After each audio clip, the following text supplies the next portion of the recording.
Assalamualaikum warahmatullahi wabarakatuh. Jumpa lagi dengan channel Sahabat Pembelajar. Sahabat pembelajar sekalian, kita lanjutkan belajar kita tentang kurikulum Merdeka. Kali ini kita akan membahas tentang modul ajar. Pada video saya terdahulu saya pernah memaparkan tentang apa itu capaian pembelajaran, kemudian dari capaian pembelajaran diturunkan dan di breakdown menjadi ATP atau alur tujuan pembelajaran. ATP itu adalah serangkaian tujuan-tujuan pembelajaran yang diturunkan dari CP beserta tahapan-tahapan pencapaiannya dari awal fase hingga akhir fase. Nah, modul ajar ini adalah turunan dari ATP. Nah, sekarang apa itu batasan atau pengertian dari modul ajar? Marilah kita belajar bersama-sama.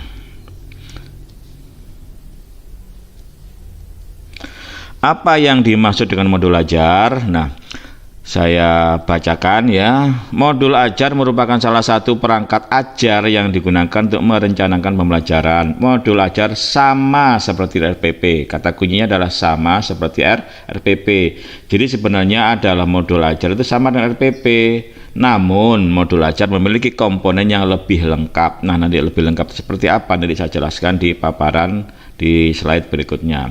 Modul ajar adalah sebuah dokumen yang berisi tujuan, langkah, dan media pembelajaran serta asesmen yang dibutuhkan dalam satu unit atau topik berdasarkan alur tujuan pembelajaran. Jadi modul ajar itu komponen pentingnya adalah berisi tujuan, kemudian langkah dan media pembelajaran serta asesmen. Kita masih ingat dulu ketika Menteri Nadiem Makarim merilis atau meluncing Merdeka Belajar yang pertama, di mana kita sering sebut RPP 1 lembar, walaupun sebenarnya tidak 1 lembar, di mana RPP itu komponen minimalnya adalah terdiri dari tujuan pembelajaran, langkah-langkah pembelajaran, dan asesmen. Ini linier atau sinkron dengan RPP 3 komponen yang dicanangkan oleh Mas Menteri pada Merdeka Belajar episode pertama.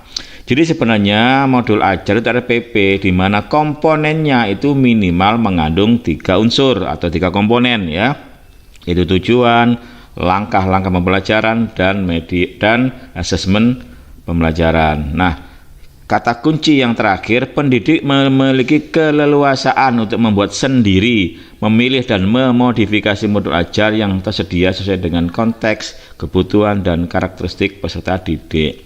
Di sini kata kuncinya keleluasaan atau merdeka. Jadi formatnya juga merdeka, komponennya itu tidak harus selengkap seperti yang ada di contoh. Contohnya seperti apa nanti saya kasih di sesi terakhir, seperti apa contoh modul ajar yang sudah dikembangkan oleh tim Kemendikbudristek. Nah, berikutnya struktur lengkapnya modul ajar seperti apa? Komponennya agak banyak atau mungkin sangat banyak ya. Jadi ada komponen modul ajarnya, ada fase capaian modul ajar, jumlah jam pelajaran, modul belajar, tujuan pembelajaran, dimensi profil pelajar Pancasila, pengetahuan atau keterampilan, prasyarat, kemudian komponen detailnya mulai bahan ajar, pemahaman bermakna, pertanyaan pemantik, indikator keberhasilan, asesmen, sarana dan prasarana, rencana kegiatan, lampirannya, lembar aktivitas, rubrik, penilaian, bahan ajar lain yang relevan. Namun ditekankan di sini bahwa struktur modul ajar tersebut bukan struktur wajib yang semua harus dilampirkan dalam modul ajar. Jadi guru mempunyai wewenang, mempunyai hak, mempunyai kuasa, keleluasan untuk memodifikasi atau mengurangi komponen-komponen, tidak harus lengkap seperti yang ada di paparan ini. Jadi bagaimana nanti komponen minimalnya itu dijelaskan di standar proses yang sudah diterbitkan Kemendikbudristek. Nah, ini komponen minimal dari modul ajar ya. Dokumen perencanaan pembelajaran sebagaimana dimaksud dalam pasal 3 ayat 3 paling sedikit memuat A. Tujuan pembelajaran, B. Langkah atau kegiatan pembelajaran, dan yang terakhir adalah penilaian atau asesmen pembelajaran. Jadi modul ajar itu ya memang kalau lengkap itu lumayan banyak, tetapi dikatakan bahwa itu boleh tidak selengkap, itu boleh saja dikurangi sejauh apa pengurangannya. Yang penting minimal memuat 3 komponen, yaitu tujuan pembelajaran, langkah atau kegiatan pembelajaran, dan penilaian atau asesmen pembelajaran. Ini sama persis yang pernah dilaunching oleh Mas Menteri Nadiem pada Merdeka Belajar episode 1, di mana RPP itu memuat setidaknya minimal 3 komponen, yaitu tujuan, langkah, dan penilaian. Nah, di sini istilahnya sebenarnya bukan modul ajar, tapi perencanaan pembelajaran. Jadi istilah modul ajar itu tidak ditemukan di standar proses ya. Kemudian kita juga harus paham prinsip pengembangan modul ajar ya, di mana ada 3 prinsip. Yang pertama adalah fleksibel, yang kedua jelas, yang ketiga adalah sederhana. Ya, jadi fleksibel itu apa? Nah, juga dijelaskan di standar proses ya. Dokumen perencanaan, jadi di sini namanya dokumen perencanaan ya. Kalau di paparan tadi sebenarnya namanya adalah modul ajar. Resminya perencanaan pembelajaran. Dokumen perencanaan pembelajaran yang fleksibel sebagaimana dimaksud pada ayat 3 huruf A merupakan dokumen yang tidak terikat pada bentuk tertentu. Nah, ini kata kuncinya, tidak terikat pada bentuk tertentu dan dapat disesuaikan dengan konteks pembelajaran. Jadi kalau di kurikulum 2006, kurikulum 2013 itu format dari RPP itu sudah dibakukan ya. Dibakukan di Permendikbud tentang standar proses ya. Kalau tidak salah itu ada 13 komponen ya, kalau tidak salah di kurikulum 2013, mulai dari identitas, kemudian tujuan, media pembelajaran, sumber pembelajaran, kemudian model pembelajaran dan sebagainya. Itu kalau tidak salah memuat 13 komponen. Nah, sekarang di kurikulum Merdeka itu minimal memuat 3 komponen, tentu boleh lebih, yang namanya minimal gitu kan. Nah, jadi nanti kalau misalkan kita membuat RPP atau perencanaan pembelajaran atau modul ajar namanya, itu boleh saja formatnya tidak baku gitu ya. Dia perlu dicatat dan dipahami oleh semua pihak biar tidak saling menyalahkan. Kemudian jelas itu apa? Dokumen perencanaan pembelajaran yang jelas sebagaimana pada ayat 3 huruf B merupakan dokumen yang mudah dipahami. Jadi mudah itu artinya mudah dipahami, artinya ketika orang lain membaca modul ajar yang kita kembangkan itu mereka dapat memahami dengan mudah. Kalau mereka sulit memahami itu berarti modul ajar yang kita kembangkan itu tidak jelas.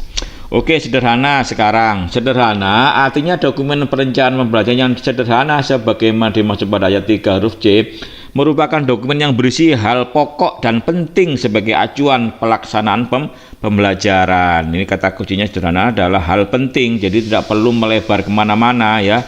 Pokoknya saja. Malah nanti kalau komponen terlalu banyak ini malah menyalahi prinsip ini gitu ya, malah menyalahi prinsip ini.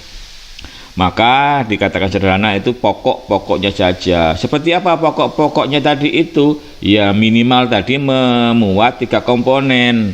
Pertama itu adalah tujuan, yang kedua langkah-langkah pembelajaran, yang terakhir adalah asesmen. Itu pokok-pokok yang penting ya, yang harus dicantumkan. Selebihnya boleh ditambah. Nah, nambahnya ini kalau terlalu banyak juga akan memberatkan ya. Itu menyalahi kemerdekaan itu sendiri kalau terlalu banyak gitu kan. Nah, berikutnya saya berikan contoh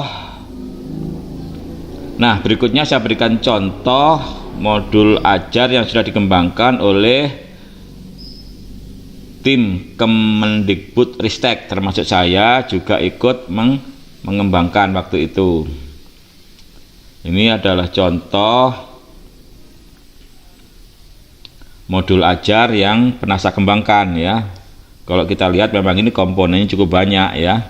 Mulai dari bagian pertama ini ya, ini tentang identitas, mulai kode modul ajar, kode ATP acuan, nama penyusun, jenjang sekolah, fase, domain, kata kunci, pengetahuan prasyarat, alokasi waktu, jumlah pertemuan, model pembelajaran, metode pembelajaran, saran pelajaran, banyak ini ya. Nah, kemudian gambaran umum ya, ada rasionalisasi, urutan materi pembelajaran, rencana, asesmen ya. Ini adalah gambaran umum. Nah, setelah itu ada bagian kedua, yaitu langkah-langkah pembelajaran. Nah, tujuan pembelajarannya seperti apa, pemahaman bermakna juga harus ada di sini, walaupun nanti kalau kita modifikasi juga boleh tidak ada. Kemudian pertanyaan pemantik, kemudian profil pelajar Pancasila. Berikutnya langkah-langkah pembelajarannya harus kita tulis di sini ya. Mulai dari biasa ini, mulai langkah kegiatan pendahuluan, kemudian ada kegiatan inti, ada juga kegiatan penutup ya. Kemudian di akhir modul ajar ini juga saya lengkapi dengan lembar aktivitas siswa atau LAS ya. Lembar aktivitas siswa ini ada yang menyebut LAS, ada yang menyebut LKS, ada yang menyebut LKPD. Nah, terserah apa namanya ya, yang penting ini adalah lembar kerja yang digunakan untuk siswa agar pembelajaran menjadi terarah. Ini ada las nomor 1, ada las nomor 2 dan seterusnya. Ini juga contoh modul ajar yang dikembangkan oleh Bu Kasmiana yang juga merupakan tim dari pengembang modul ajar di Kemendikbud Ristek. Ini juga ada identitas ya, hampir sama dengan apa yang saya kembangkan. Ada domain, pengetahuan prasyarat, ada saran prasarana, kemudian nanti ada bagian umum yaitu rasionalisasi, urutan materi pembelajaran sampai dengan rencana asesmen. Nah, berikutnya juga ada bagian kedua, langkah-langkah pembelajaran, ada topik, ada tujuan, ada pemahaman bermakna, hampir sama kayak yang saya kembangkan ya. Yang terakhir ini juga ada urutan kegiatan pembelajaran, pertemuan pertama, pertemuan kedua, pertemuan ketiga, dan selanjutnya. Jadi dalam modul ajar ini kita kembangkan untuk beberapa pertemuan ya, 1 unit pembelajaran atau 1 unit materi.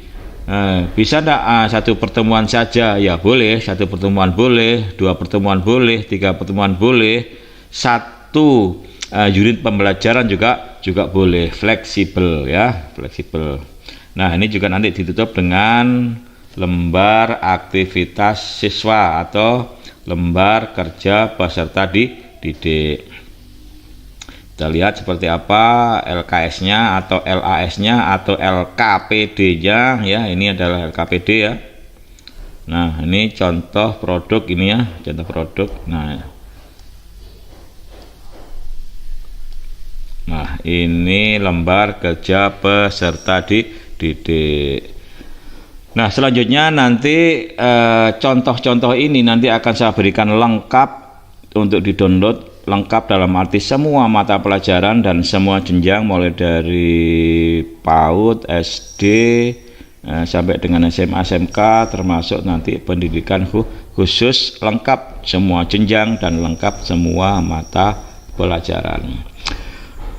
Nanti linknya akan saya taruh di deskripsi. Oke, sampai di sini mudah-mudahan bermanfaat. Saya akhiri. Wassalamualaikum warahmatullahi wabarakatuh.